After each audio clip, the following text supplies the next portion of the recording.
Ali Motamed's wife had become accustomed to making excuses for her 56-year-old husband. Call-outs for his work as an electrician at the Dutch firm Eneco gave him a handy reason for missing parties or even weddings without prompting undue curiosity.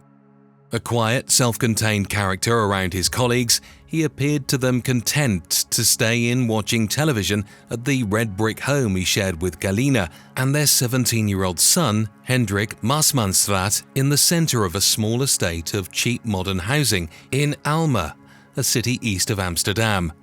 On the 11th of December, Motamed had tested his wife's patience by refusing to go to his brother-in-law's funeral in France, but he had been right to watch his step that Friday. Two men who had been hired to kill him were sitting outside his home in a stolen BMW. Motamed was saved that particular day by a late morning appointment, which meant he broke with his usual practice of leaving the house at 6:45 a.m. The two assassins awaited, hoping to get him in the quiet gloom of the morning, and were captured on CCTV driving out of his street, having missed their moment. But Motamed's luck soon ran out. The following Tuesday, as he emerged from his house into the cold winter air, jogging the few yards from his doorstep to the bus stop, his killer emerged from the blue BMW to shoot him in the head at point-blank range before returning to the car and speeding off. But why were two professional hitmen on the hunt for an old electrician from a quiet Dutch suburb? It turns out Ali Motamed was an assumed identity.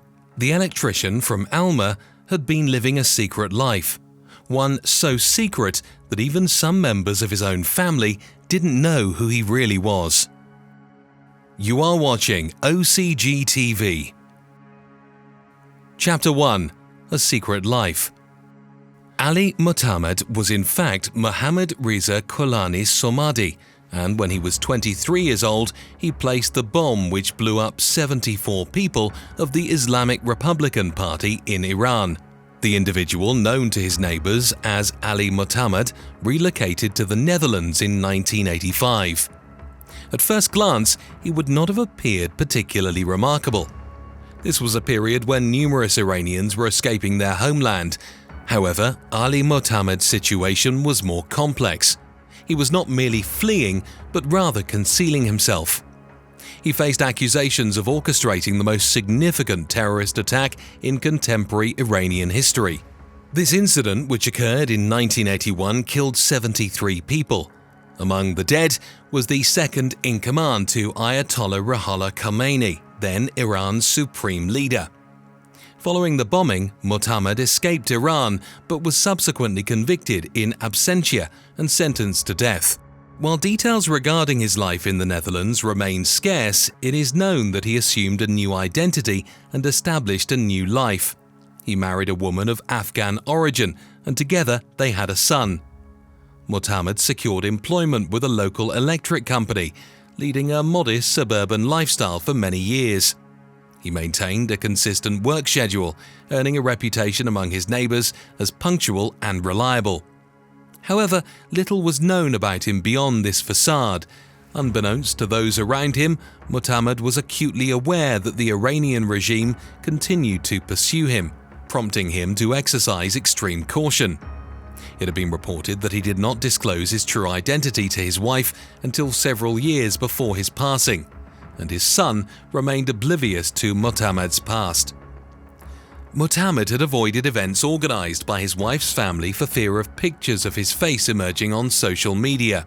One photograph taken at his son's school graduation appeared on his niece's Facebook page, but he allowed it to be left there because he had grown older and grey and no one would recognize him anymore. That eventually proved to be a significant misjudgment. Chapter 2: Third Time Lucky. It's a cold Friday morning in Alma. The date is the 11th of December. A blue BMW is seen cruising slowly along a dimly lit suburban street. The driver halts the vehicle in front of one of the residents and switches off the headlights. At this time, Ali Motamed is beginning his day. Typically, he departs from his home at 6:45 a.m., but on this occasion, he has a nearby job, prompting him to leave a little later, at 8 o'clock. The BMW's driver becomes impatient, so reverses and exits the street. Mr. Motamed will live for one more weekend. A few days later, on Monday, December 14th, the BMW returns at approximately 6:15. Motamed follows his typical routine and steps out of his front door shortly before 7. A neighbour is also departing their residence at that same moment, which catches the attention of the BMW driver, who gets spooked and drives away. The next day, the BMW reappears at 6 a.m. Motamed's wife and teenage son remain asleep upstairs.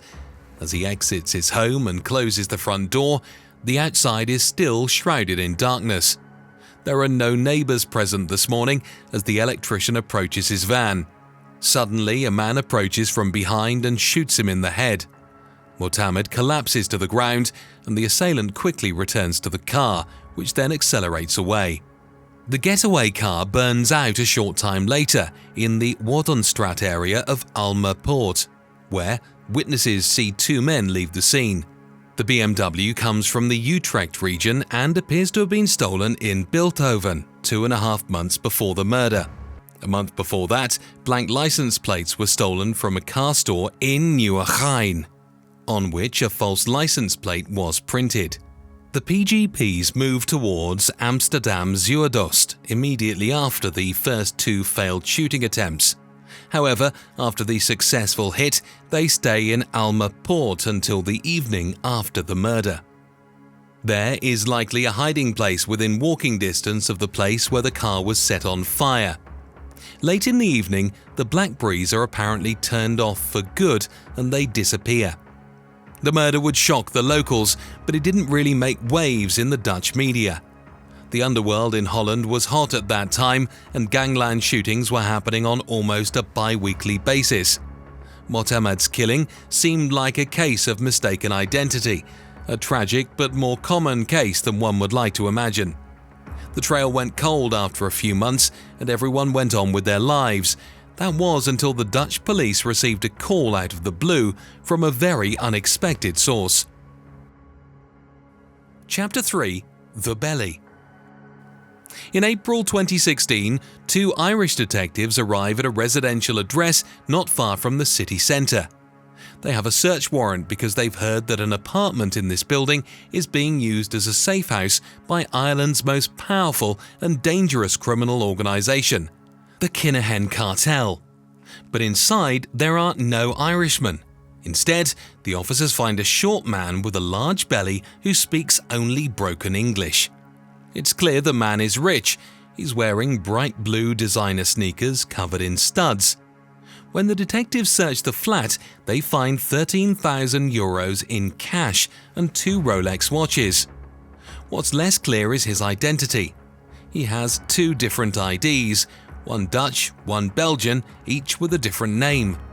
The police take him to the station and send his fingerprints and photo off to law enforcement agencies around the world.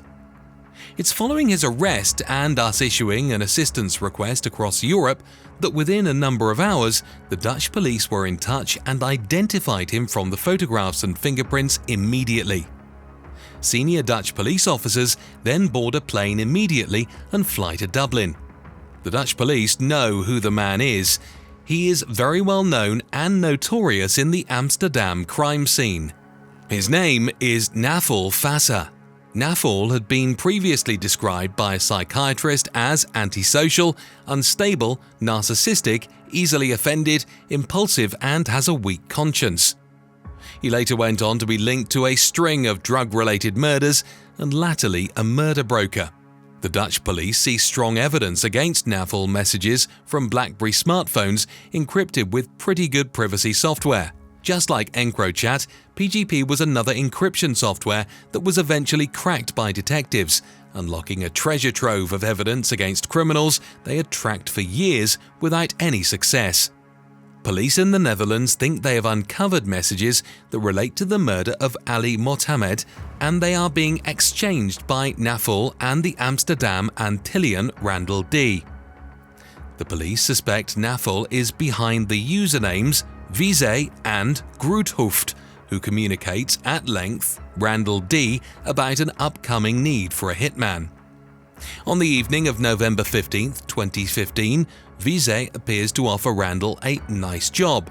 He explains that it will take place in Ulma and concerns a man who has already been observed, and then explains that the man goes to work at 7 a.m. Vise asks D to arrange an osso, which means house, in Alma. This is where the shooters will hide out after the murder took place. They communicate about why the victim has to go to sleep. Bro, a Turk. He just does electrical shit or something. He drives a white van with Eneco on it. Where and why he has to sleep, I don't know. I don't even want to know. Haha. Simple guy in his 40s with a family.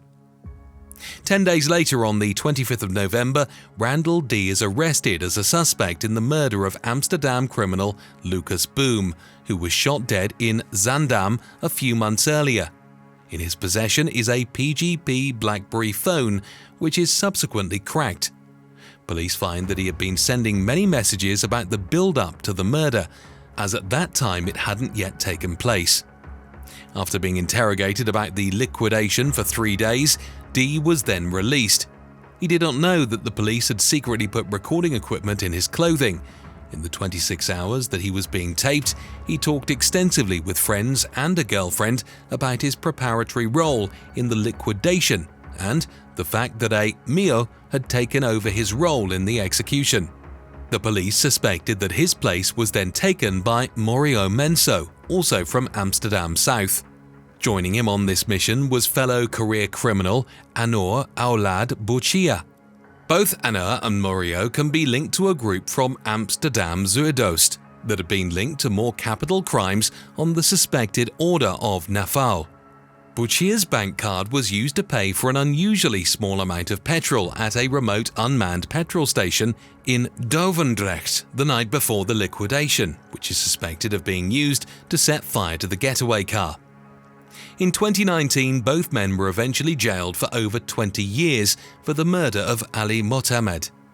Nofal had already been sentenced to 18 years in prison for investigating the failed assassination attempt on Amsterdam criminal Peter R. in Ulma at the end of 2015. He was given further time for acting as the murder broker between Mio and Anor. So it is clear as to why the Iranian regime would want Ali Motamed or Mohammad Reza Kolai Samadi to be killed. The big question is, what or who is the link between Iran and organized criminals in the Netherlands?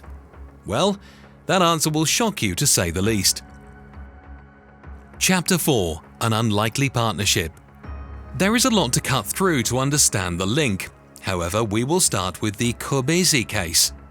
It's October 2014 in the Dominican Republic when the FBI uncovered a gang trying to ship 1,000 kilos of cocaine into Belgium on a private plane. And after following the leads from that case, a new target has come into view. Her name is Iman Kobesi, a Lebanese woman in her late 40s. She has dark black hair, she wears expensive clothes, and she's a professional money launderer who works with cocaine traffickers in Europe. The FBI have a secret agent that has developed a relationship with Kobesi over an extended period, and she begins to trust him. Over a business lunch, she eventually reveals she is looking to source military-grade arms and blueprints for heavy weaponry. She needs a lot of them. In fact, she says her client's looking to buy as much as possible. And then she drops an unexpected curveball. The people she wants to buy the arms for. It's the Iranian government. There's a compelling rationale for an individual such as Kobesi to seek to procure firearms on behalf of Iran. Prior to Russia's invasion of Ukraine, Iran held the distinction of being the most heavily sanctioned nation globally. Sanctions serve as a mechanism for Western governments to penalize the Iranian regime by severing its ties to the international financial system. This effectively renders it largely illegal for American enterprises to engage in commerce with vital sectors of the Iranian economy, including banking, shipping, and oil. She discloses her connections to high-ranking officials within the Iranian government, indicating her ability to convene discussions regarding specifications. Meetings can be arranged in locations such as Cyprus or the United Arab Emirates. Subsequently, the arms will be transported to Kish Island, where she is able to secure diplomatic clearance. The dramatic scenes on April the 11th, 2022 see the US Treasury put strict sanctions on the Kinahan cartel because of their ties to a global money laundering scheme run by Hezbollah, an Iranian partner force.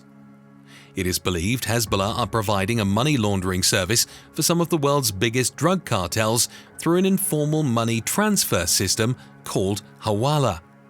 Hezbollah is believed to have generated hundreds of millions of dollars through its agreement with the Kinahans by charging a commission for each transaction, which it has in turn used to finance terrorism in Lebanon and Syria. The first evidence of the cartel's connections to Iran and its allies emerged in 2016, when Naufal, the Dutch criminal found living in a Dublin apartment under the assumed name of Omar Ghazouani.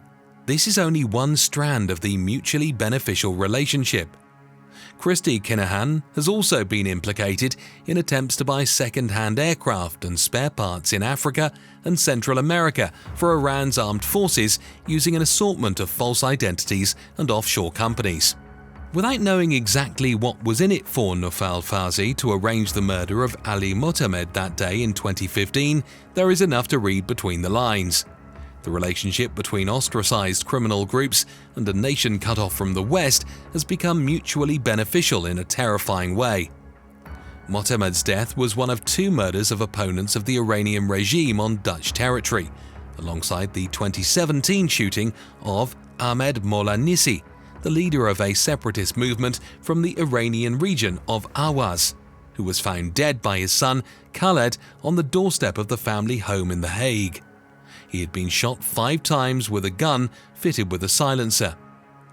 These murders and similar investigations revealed Tehran's involvement in a planned bomb attack in Paris and a thwarted assassination in Denmark triggered the imposition of EU sanctions on Iran in 2019.